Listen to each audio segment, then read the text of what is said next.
Hello students, आता आपण पाहतोय 13वी कविता आहे हिरवगार झाडासारखं.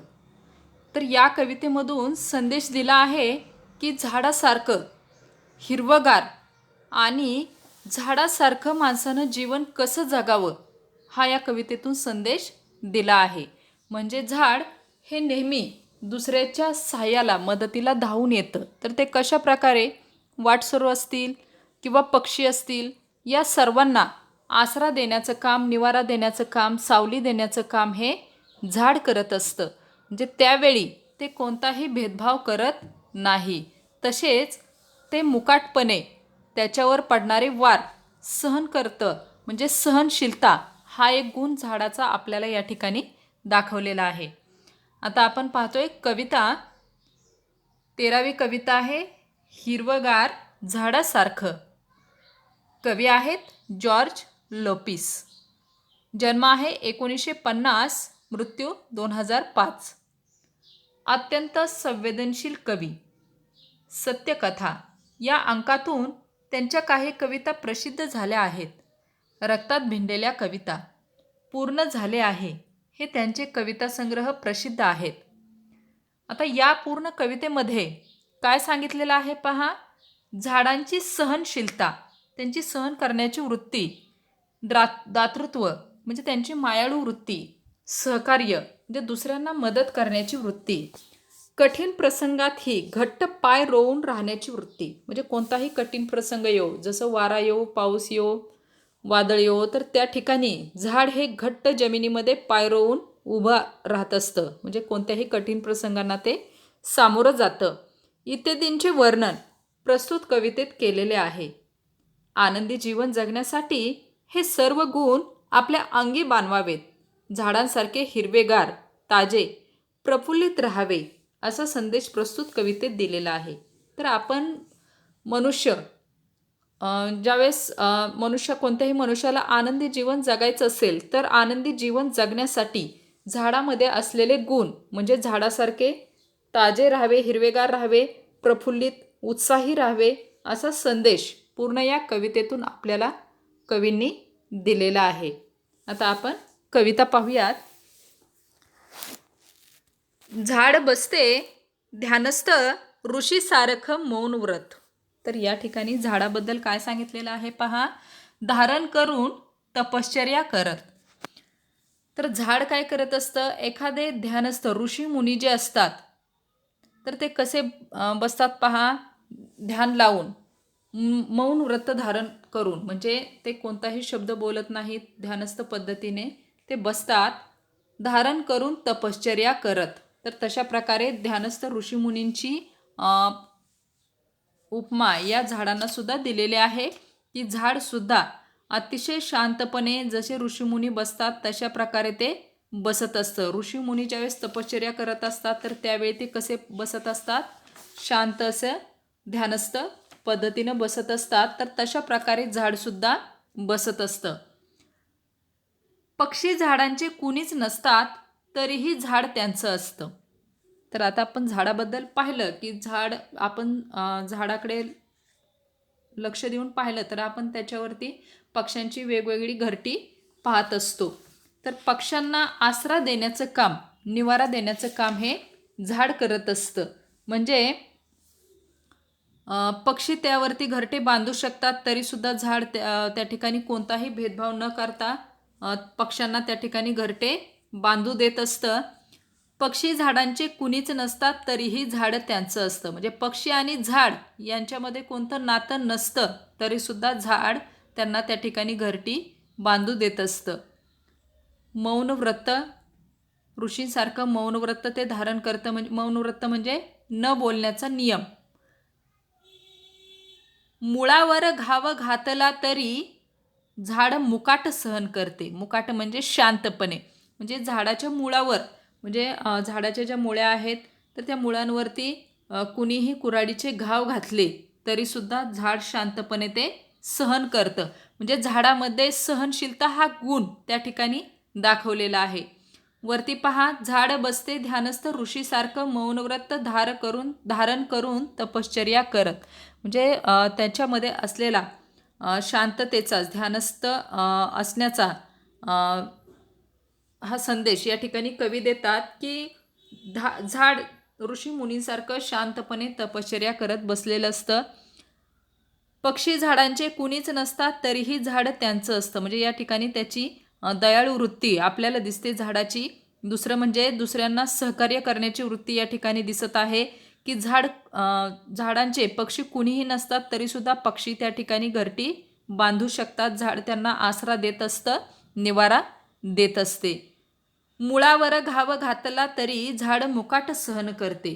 म्हणजे झाडांना कुणीही त्रास दिला, झाड तोडण्याचा प्रयत्न केला, कुऱ्हाडीचे घाव घातले तरीसुद्धा झाड त्यांना काही बोलत नाही.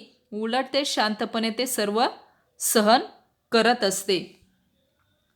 झाडांच्या पानावरून वहीच्या पानावर अलगद उतरतात दवांचे टपोरे थेंब. तर या ठिकाणी अलगद म्हणजे हळूच. झाडांच्या पानावरून वहीच्या पानावर अलगद उतरतात दवांचे टपोरे थेंब. आता आपण दवबिंदू पाहतो जे पहाटे पानावरती वगैरे पडत असतात. तर अशा प्रकारे झाडांच्या पानावरून वहीच्या पानावर म्हणजे ज्यावेळेस कवी ह्या झाडांच्या पानावरचे दवबिंदू पाहतात तर त्यावेळी त्यांना कविता लिहिण्याची, कवितेच्या ओळी सुचत असतात, कविता लिहिण्याची प्रेरणा मिळत असते.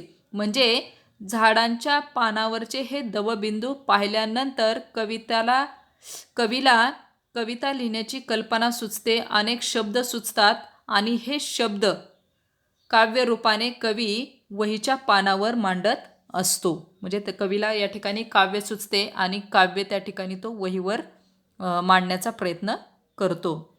झाडांच्या पानावरून वहीच्या पानावर अलगद उतरतात दवाचे टपोरे थेंब. म्हणजे झाडांच्या पानावरची ते दवबिंदू असतात तर ते दवबिंदू पाहिल्यानंतर कवीला कविता लिहिण्याची प्रेरणा मिळते. कवीला वेगवेगळे शब्द सुचतात, काव्य सुचते आणि हे जे काव्य सुचलेलं आहे तर ते शब्द रूपाने कवी आपल्या वहीवरती मांडत असतो. झाडाकडे टक लावून पाहिलं तर शरीरभर विरघळतो हिरवा रंग. आपण पाहतो की झाडांचा रंग कसा असतो, हिरवा असतो. आणि झाडाकडे जर आपण एकटक पाहिलं, टक लावून पाहिलं, निरीक्षण करून पाहिलं तर शरीरभर विरघळतो हिरवा रंग.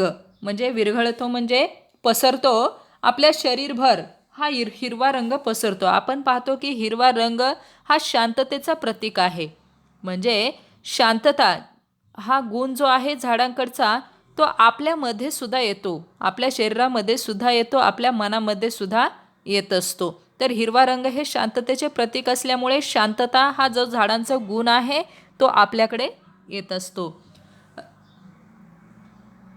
या ठिकाणी झाडांचा हिरवेपणा आपलं मनसुद्धा ताजंतवानं होत असतं.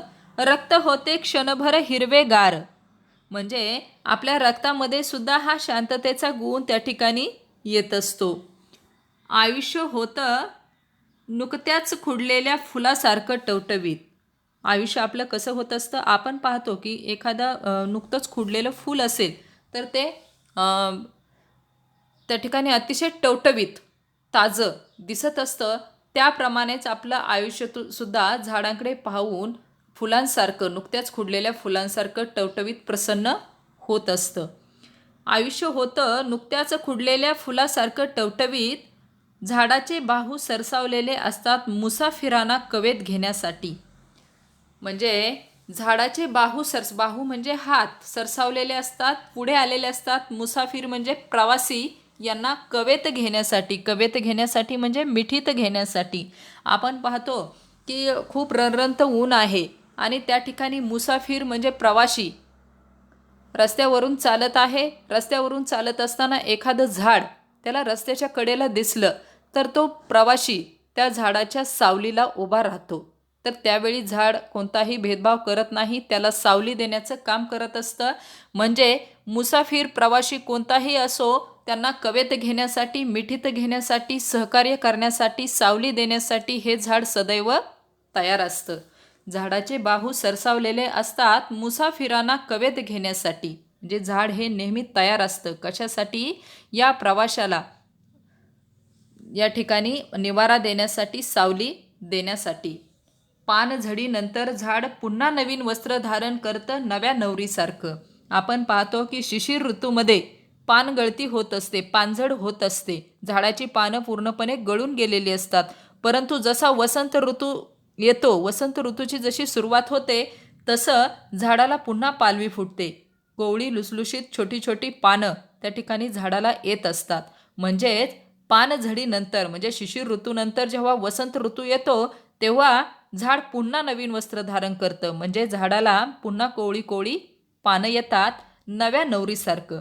जशी नवी नवरी त्या ठिकाणी नवीन वस्त्र धारण करून नटून थटून बसत असते, तशा प्रकारे झाडसुद्धा या ठिकाणी कोवळ्या लुसलुशीत पानं त्या ठिकाणी स्वतःच्या अंगावरती धारण करत असतं. झाडाला पालवी फुटल्यावर फुटते शरीरभर पालवी अन झटकली जाते मरगळ. तर झाडाला जशी पालवी फुटते म्हणजे झाडाला छोटी छोटी कोवळी लुसलुशीत पानं येतात, तसं आपल्या मनाला सुद्धा शरीराला सुद्धा या ठिकाणी ताजंतवानं प्रसन्न वाटत असतं आणि झटकली जाते मरगळ. म्हणजे जी निराशा जीवनामध्ये असते, जो अनुत्साह मनामध्ये भरलेला असतो, तर तो झटकला जातो. म्हणजे तो त्या ठिकाणी नष्ट होतो.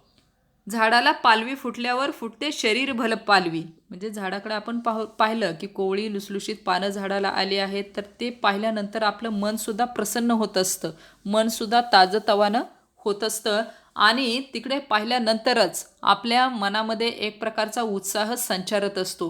पहा, आपण सुद्धा वेगवेगळ्या सहली आयोजित करत असतो.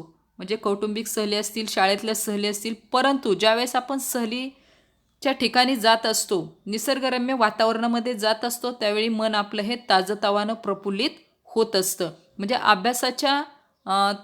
थोडंसं अभ्यासामध्ये ज्यावेळी कंटाळवाणं वाटतं, परंतु आपण निसर्गाच्या सानिध्यामध्ये गेल्यानंतर पुन्हा आपलं मन ताजंतवानं उत्साही होतं आणि अभ्यासामध्ये पुन्हा आपण त्या ठिकाणी उत्सुकता दाखवू लागतो, निराशा झटकली जाते, उत्साह येतो. तर अशा प्रकारे झाडाला पालवी फुटल्यावर फुटते शरीरभर पालवी अन झटकली जाते मरगळ. म्हणजे जसं झाडाला छोटे छोटे पानं येत असतात, तर त्या पानं पाहिल्यानंतर मन प्रसन्न होत असतं, मनातली जी निराशा आहे ती झटकली जाते. पक्ष्यांच्या मंजूळ नादात झाडांचंही जीवनाचं एक संथ गाणे दडलेले असते.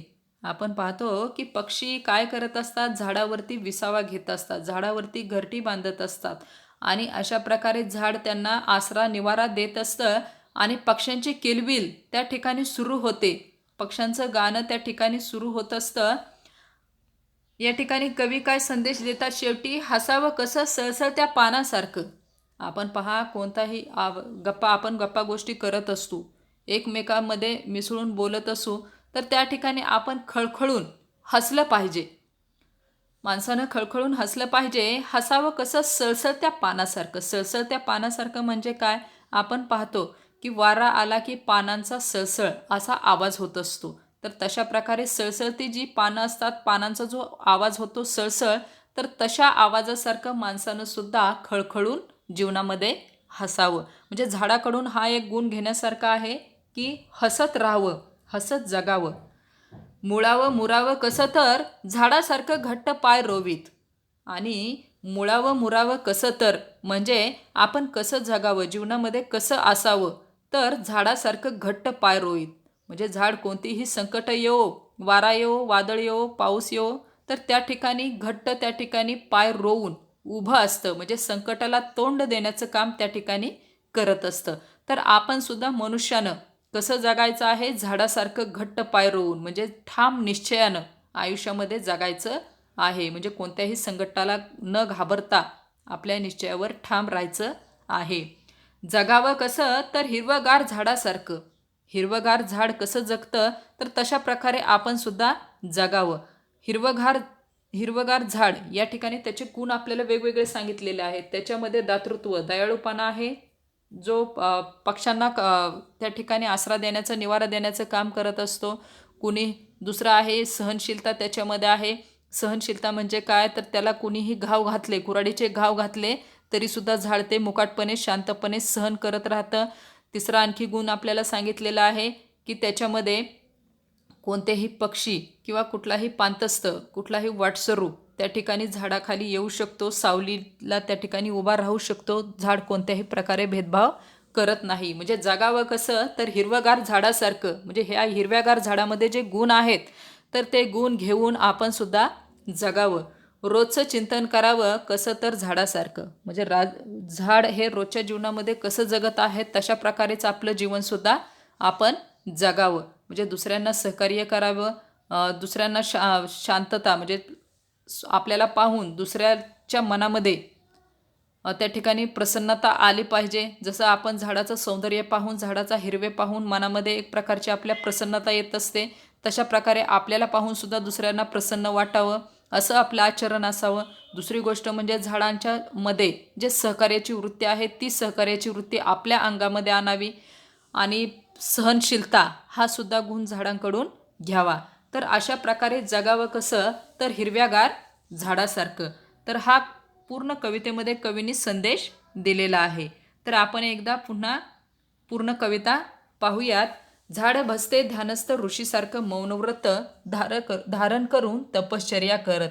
मौनव्रत म्हणजे न बोलण्याचा नियम.